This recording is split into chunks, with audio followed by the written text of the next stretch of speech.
In the suburbs of Salt Lake City, not everything is what it seems.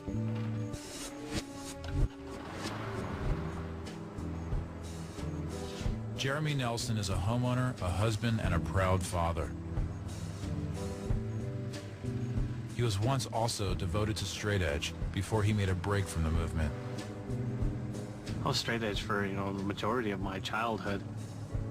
I wasn't going to be like my father, and he did things like drinking and drugs and smoking and all those things. And I decided early on that I didn't want to do any of those. Jeremy got into bands and immersed himself in every aspect of straight edge. Now a family man, he sells what's left over of those days on eBay and regrets how it all changed. I wanted to get away from it when I started to see it become gang-related. Some people just walk away from straight edge, but Jeremy Nelson did something more radical. Bulletproof vest. Keep me from getting shot. He became a cop.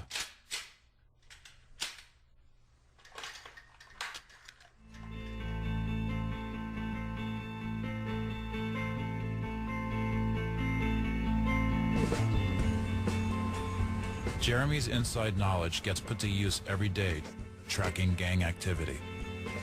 Recently, he stumbled on this abandoned factory where he found a version of a turf war. Graffiti that showed straight edge in a verbal battle with other gangs. You can see where some of the other gangs have tagged over it.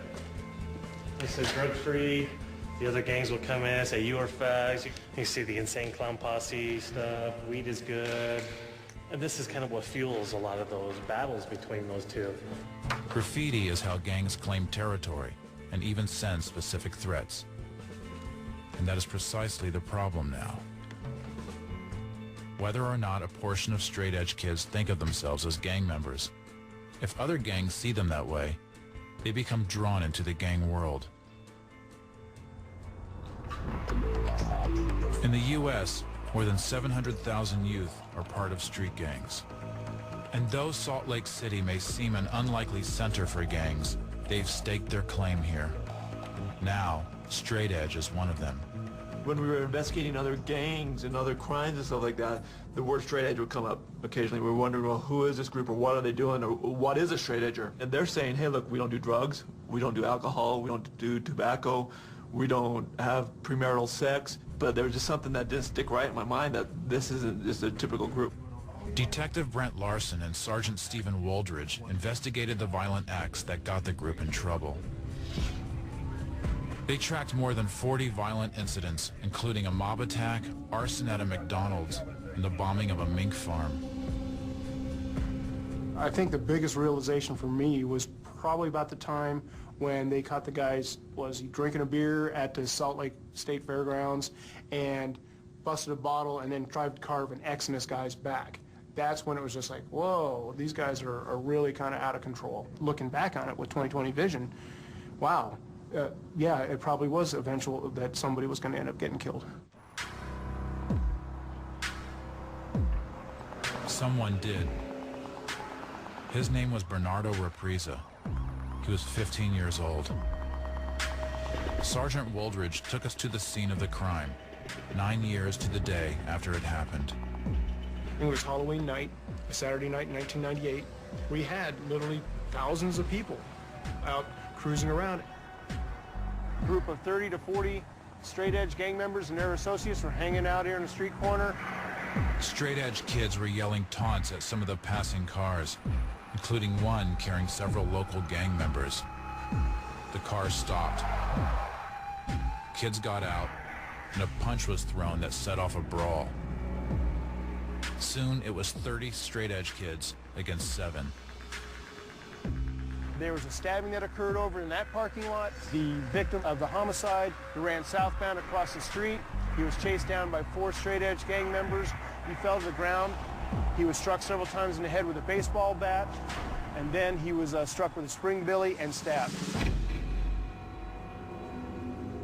Bernardo Represa bled to death on the street. 2 straight-edge teenagers were convicted in the killing. It was a rude awakening that a group not traditionally identified as a traditional street gang was involved in something as serious as this, that really was a wake-up call. For the first time in the nation, Straight Edge became a certified gang. Yet to this day, the Salt Lake murder is the only killing definitively attributed to Straight Edge. While alcohol alone is implicated in the top 3 causes of death for teenagers: drunk driving, suicide, and homicide. Had everyone gone too far? I think it's unfortunate that Straight Edge has been labeled a gang in some places because it produces 2 outcomes.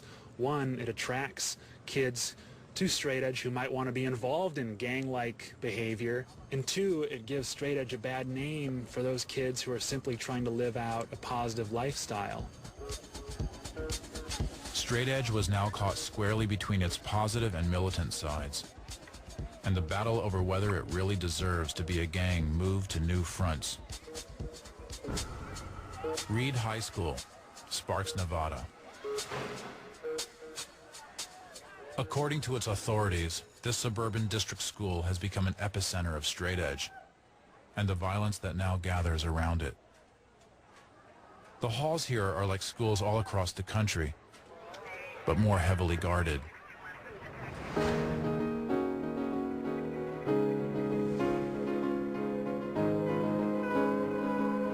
A vice principal of discipline and a contingent of full-time armed police officers patrol every day. Because we've had some shootings, we're looking at Columbine, you're looking at Virginia Tech, you know, where you're seeing fatalities, that's a little scary. A lot of it is just being proactive and trying to be on top of everything. But what they are really concerned about is gangs. And because of dozens of incidents this year alone involving Straight Edge kids, they are watching the movement carefully. This year it felt like Straight Edge was starting to emerge again. There started to be more problems. Literally it was like an entire week or 2 of problem every single day. What will happen is they will get about 15 guys and circle around one, and then they beat up on one guy. And they usually don't just use their hands. It's usually, like I said, pepper spray, brass knuckles, and some sort of weapon. Hackbush and his officers patrol the halls looking for evidence of gangs, including Straight Edge. Sometimes clues as apparently inoffensive as a t-shirt that says drug-free.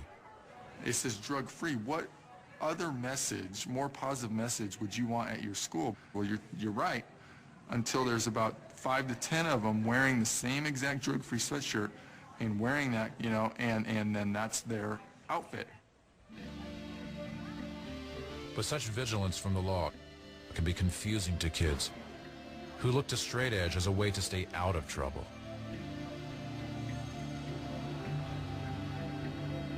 On a quaint suburban street in Sparks, Zeke looks like an ordinary kid. A Reed High School junior, Zeke learned about Straight Edge not long ago, and like many kids, felt like he had found a home. It was really eye-opening when I found out, like, on the internet and stuff that, like, Straight Edge is all over. At first I thought, oh, maybe it's just Reno or something, and I found out it's all over, like, Boston and Salt Lake and everything. I found it's all over the world even. It meant a lot being part of something so, like, big.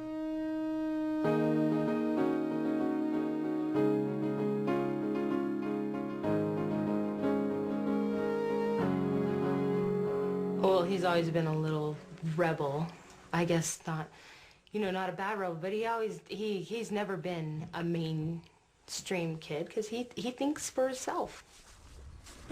Annette, who doesn't abstain from alcohol and tobacco, had to raise Zeke on her own after Zeke's father died. Well, he's like your typical teenager because he goes to school and he has friends and doesn't want to clean his room.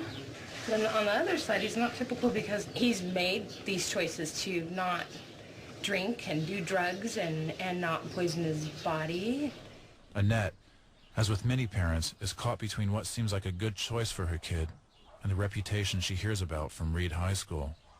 I worry that someone would come to him and try and recruit him to another level. I hope that I've educated him, you know, not to fall in with the wrong